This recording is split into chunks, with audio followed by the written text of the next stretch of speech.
Hey, welcome to EPN. My name is Victor Lucas. We bring you the latest in everything cool every single day. Today, I'm at Respawn Entertainment in Los Angeles checking out Titanfall 2. Yes, I know I'm very lucky.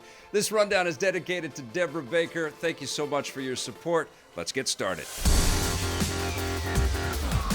It looks like Nintendo's bringing out its heavy hitters for its brand new console. In what might seem like a pretty obvious move, Nintendo is rumored to be working on new AAA Mario and Pokémon games as launch window titles for their new console, codenamed the NX. According to MCV, the new Mario game is being developed internally at Nintendo, while the Pokémon game is being handled by Game Freak, the same studio behind the recent Pokémon titles for the 3DS. The new games, whatever they are, might not be available on launch day, but are expected to be released within the first 6 months after the console's launch. Since Nintendo's most valuable asset is their characters, releasing exclusive games in these franchises seems like a smart way to drive early interest in the NX. It will also help them avoid repeating the very slow start of the Wii U, which many fans say didn't have enough big titles at launch. Nintendo is also working on the new Zelda game, Breath of the Wild, which will be available simultaneously on the NX and Wii U. Third-party publishers like Sega and Ubisoft have already started making their own NX titles as well. We still don't know too many official details about the NX, but it's rumored to be a TV-based console that can also be taken with you on the go, making it a combination of a stationary console and handheld platform.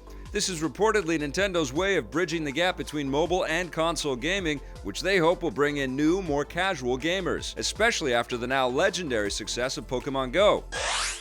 The NX is scheduled to hit stores in March 2017.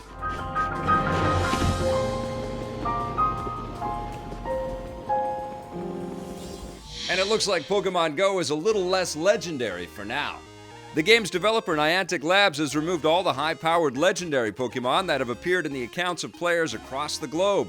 Earlier this week, several players claimed to have discovered the legendary Pokémon Articuno, but in a written statement sent to IGN, Niantic says that the only way these players could have caught a legendary Pokémon at this point is by hacking the game. They haven't yet officially released any legendary Pokémon, so they removed them from those accounts in order to preserve the game's integrity and fairness. It's good to see them taking a stand against cheating.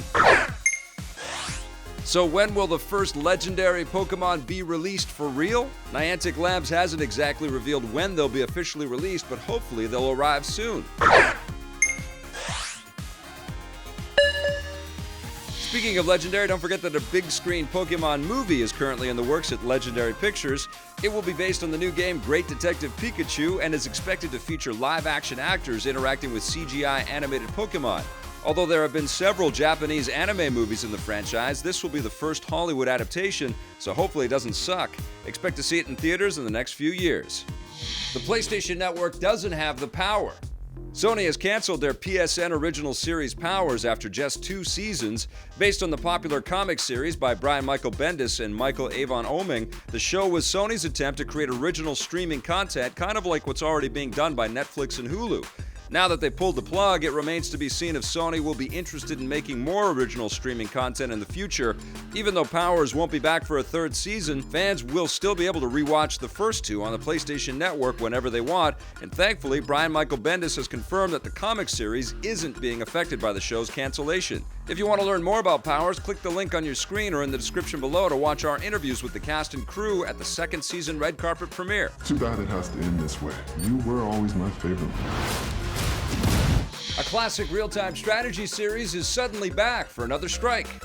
An all-new game in the Sudden Strike series is on the way. It's called Sudden Strike 4, and as the title suggests, it isn't a remake or reboot, but a new entry in the existing series. Like its predecessors, it will offer real-time strategy combat on the battlefields of World War II, with players taking control of the Russian, British, American, or German forces. There is a new developer, though. The original Sudden Strike games were made by Russian developer Fireglow Games, but the new one is being made by Calypso Media, best known for publishing the Tropico series.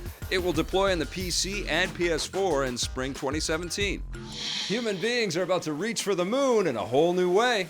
The private American space company Moon Express has officially been given approval by the U.S. government's Federal Aviation Administration to launch a robotic mission to the moon. Although several different governments have already sent manned and unmanned missions to the lunar surface, this will be the first one funded and run by a privately held business. Their goal is to send a robotic lander to the surface in order to search for resources that could potentially be mined at some point in the future. Yes, human beings are about to start exploiting other worlds for resources. This obviously opens up a whole new debate about who those resources belong to.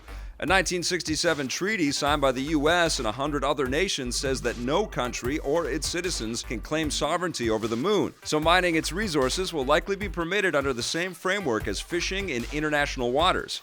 It could easily get complicated though, since the moon and other extraterrestrial bodies might have resources that we've never even heard of. Mining them could yield untold levels of wealth, which is a good way for people to start fighting over them. This idea has already been explored in countless works of science fiction, and now it looks like we might be living it for real in the next few decades. The Moon Express mission will launch next year. And that does it for me today here from Respawn. I'll be back in the studio with a brand new rundown tomorrow. Thanks for watching. Hey, thanks for checking out that video on our EPN channel. It's just one small part of the things that we make around here. So if you liked it, don't forget to check out some of our other vids and hit that subscribe button.